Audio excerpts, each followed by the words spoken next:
एक क्लिक और कैब आपके दरवाजे पर। एक और क्लिक और आपका पसंदीदा खाना घर पर डिलीवर। सोचिए हमारी जिंदगी कितनी आसान हो गई है ना? पर क्या हमने कभी ये सोचा है कि इस सुविधा के पीछे कौन है? एक बहुत बड़ी 24 घंटे काम करने वाली वर्कफोर्स। तो चलिए आज इसी डिजिटल सपने के पीछे की असली कहानी को समझते हैं।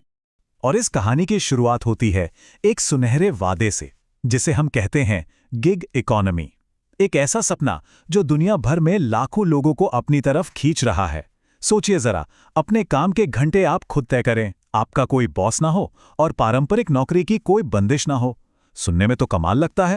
पर सवाल ये है कि क्या ये सपना वाकई उतना ही सुनहरा है जितना दिखता है? आज हम इसी वादे की गहराई में उतरेंगे और ये जानने की कोशिश करेंगे कि भारत के लाखों ड्राइवरों के लिए इस आज़ादी की असली कीमत क्या है। तो चलिए बिल्कुल शुरू से शुरू करते हैं। सबसे पहले ये समझते हैं कि आखिर ये गिग इकोनॉमी है क्या चीज़। देखिए, इसे ऐसे समझिए, ये आपकी पारंपरिक 9 से 5 वाली नौकरी बिल्कुल नहीं है। यहाँ महीने के आखिर में एक फिक्स सैलरी नहीं मिलती, बल्कि आपको हर छोटे बड़े काम के लिए पेमेंट मिलती है, जिसे एक गिग कहा जाता है। और ये काम मिलता कहाँ से है? ऑनलाइन ऐप्स और प्लेटफॉर्म्स से, जो काम करने वालों को सीधे कस्टमर से जोड़ते हैं। शुरुआत में इन प्लेटफॉर्म्स ने एक बहुत ही खूबसूरत तस्वीर पेश की। एक ऐसी दुनिया का वादा जहां हर कोई अपनी शर्तों पर अपनी मर्जी का मालिक बनकर काम कर सकता था। और ये सिर्फ हवा हवाई बातें नहीं थीं। कंपनियां खुद इस आइडिया को जोर शोर से प्रमोट कर रही थीं। वही कंपनी के एक प्रतिनिधि ने तो यहां तक कह दिया था कि वे ड्राइवरों को कर्मचारी नहीं, बल्कि छोटे बिजनेसमैन बना रहे हैं और खुद को बस एक जरिया मानते हैं। तो आखिर ऐसी क्या बात थी जो लाखों ड्राइवरों को इन प्लेटफॉर्म्स की तरफ खींच लाई? एक स्टडी के मुताबिक सबसे बड़ा आकर्षण था ज्यादा पैसा कमाने का मौका। इसके बाद थी आज़ादी कि जब मन किया काम किया, जब मन किया छुट्टी ले ली, अपना खुद का बॉस होने का वो एहसास। और सबसे अच्छी बात, सैलरी के लिए महीने के आखिर तक इंतजार नहीं करना पड़ता। पैसा रोज या हर हफ्ते सीधा हाथ में। बाबू नाम के एक ड्राइवर पार्टनर ने इसे बहुत ही सादे शब्दों में समझाया। उन्होंने कहा कि इन प्लेटफॉर्म्स की वजह से उन्हें वापसी में खाली नहीं आना पड़ता। छोटी छोटी ट्रिप्स मिलती रहती हैं, जिससे कमाई का मीटर हमेशा चालू रहता है।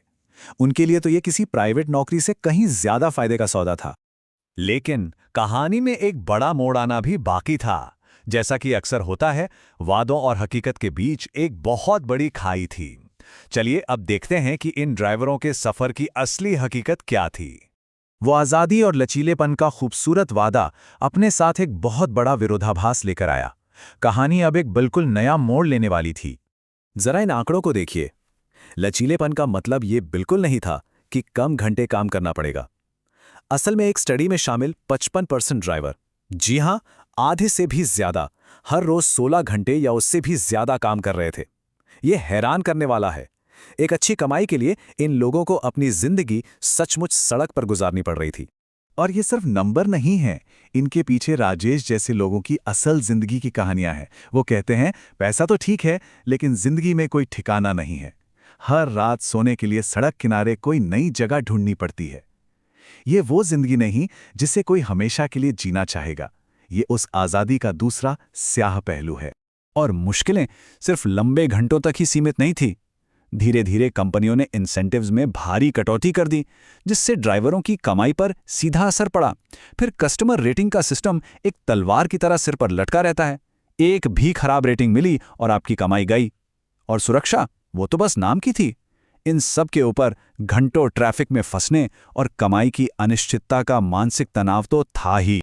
तो सवाल ये उठता है कि इतनी परेशानियों के बावजूद इन ड्राइवरों की आवाज अनसुनी क्यों रह जाती है? इसका जवाब छिपा है कानून के दांव-पेच में। कागजों पर तो ये पार्टनर हैं, लेकिन असलियत में बिना किसी सुरक्षा कवच के काम कर रहे हैं। देखिए, सारा खेल यहीं पर है। ये कंपनियां ड्राइवरों को अपना कर्मचारी या एम्प्लॉय मानती ही नहीं, वो उन्हें पार्टनर या इंडिपेंडेंट कॉन्ट्रैक्टर कहती हैं। अब इसमें फर्क क्या है? एक कर्मचारी को कानून के तहत कई अधिकार मिलते हैं, जैसे न्यूनतम वेतन, छुट्टियां, सोशल सिक्योरिटी। लेकिन एक पार्टनर को इनमें से कुछ भी नहीं मिलता। कंपनियां बस ये कहती हैं कि हमारा काम तो बस कस्टमर को ड्राइवर से मिलाना है, बाकी हमें कोई मतलब नहीं। और इस कानूनी खेल का नतीजा क्या होता है? नतीजा ये है कि इन ड्राइवरों के पास कोई सेफ्टी नेट नहीं होता, कोई प्रोविडेंट फंड नहीं, कोई पेड लीव नहीं, कोई हेल्थ इंश्योरेंस नहीं और रिटायरमेंट के लिए कोई पेंशन भी नहीं। मतलब वो हर दिन सड़क पर अकेले होते हैं, हर जोखिम का सामना खुद करते हैं।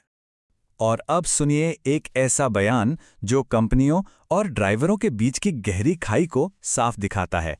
एक्स कंपनी के एक प्रतिनिधि ने कहा, मुझे नहीं लगता कि हमारे ड्राइवर पार्टनर्स कुछ खो रहे हैं, क्योंकि उन्हें ये सब पहले भी तो नहीं मिलता था। सोचिए जरा, ये मानसिकता दिखाती है कि प्लेटफॉर्म्स और ज़मीनी हकीकत में कितना बड़ा फासला है। और ये कोई छोटी मोटी समस्या नहीं है जिसे नज़रअंदाज किया जा सके। ये हर गुजरते दिन के साथ और बड़ी होती जा रही है। तो चलिए आगे देखते हैं कि भारत में इस गिग इकॉनमी का भविष्य क्या है। नीति आयोग के आंकड़े देखिए। साल 2020-21 में भारत में करीब 77 लाख लोग गिग इकॉनमी का हिस्सा थे। ये हमारी कुल वर्कफोर्स का लगभग 1.5% है। ये एक बहुत बड़ी संख्या है और ये रॉकेट की रफ्तार से बढ़ रही है।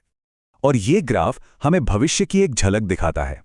अनुमान यह है कि आने वाले कुछ ही सालों में करोड़ों और लोग इस वर्कफोर्स से जुड़ेंगे। इसीलिए इन कामगारों के अधिकारों और उनके भविष्य पर गंभीरता से बात करना अब पहले से कहीं ज्यादा जरूरी हो गया है। ये एक ऐसी बहस है जिसे हम और नहीं टाल सकते।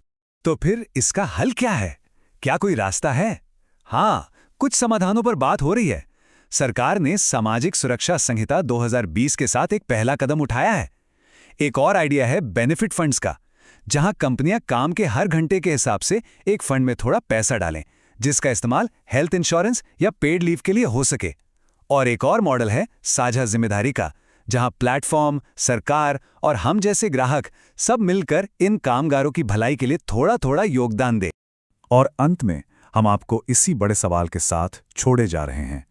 क्या हमें लचीलेपन और सुरक्षा में से किसी एक को चुनना होगा, या क्या हम कोई ऐसा रास्ता निकाल सकते हैं जहां इनोवेशन भी चलता रहे और उन लाखों लोगों को सामाजिक सुरक्षा भी मिले जो हमारे लिए इस डिजिटल सपने को हकीकत में बदल रहे हैं?